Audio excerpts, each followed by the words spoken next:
Ladies and gentlemen, UFC 316 was absolutely insane. Newark showed up, the fighters delivered, and the vibes were electric.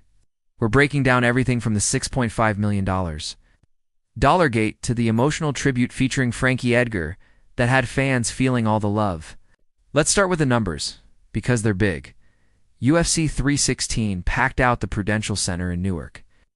With 17,343 fans in the building, the event brought in over $6.5 million, making it the second biggest live gate of 2025, just behind UFC 311 in Inglewood.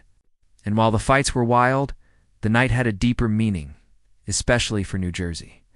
UFC made sure to spotlight local heroes like Joe Pyfer and Vicente Luque, and the crowd showed them nothing but love.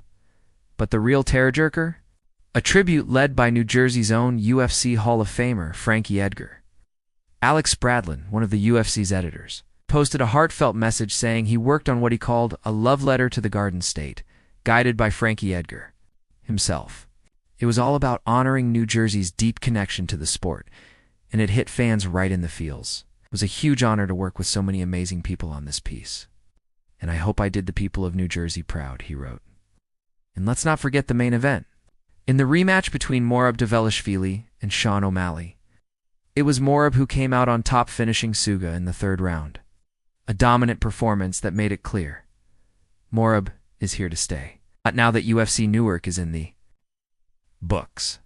The MMA world is looking ahead, and all eyes are on Ilia Topuria versus Charles Oliveira for the vacant lightweight title.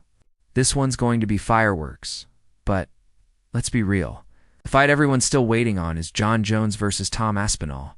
It's the heavyweight unification bout that's been teased for over a year, but nothing's been locked in. And fans, they're getting restless. We'll see how this plays out. If we can't get this fight done, we'll move on, Dana White said recently. And Yapi's still calling Jon Jones an interesting human being.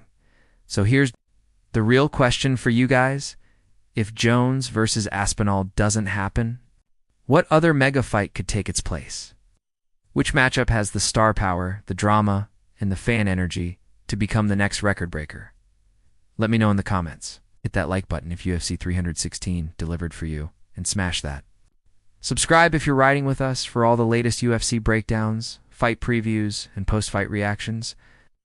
Until next time, keep your hands up and your fight night energy strong.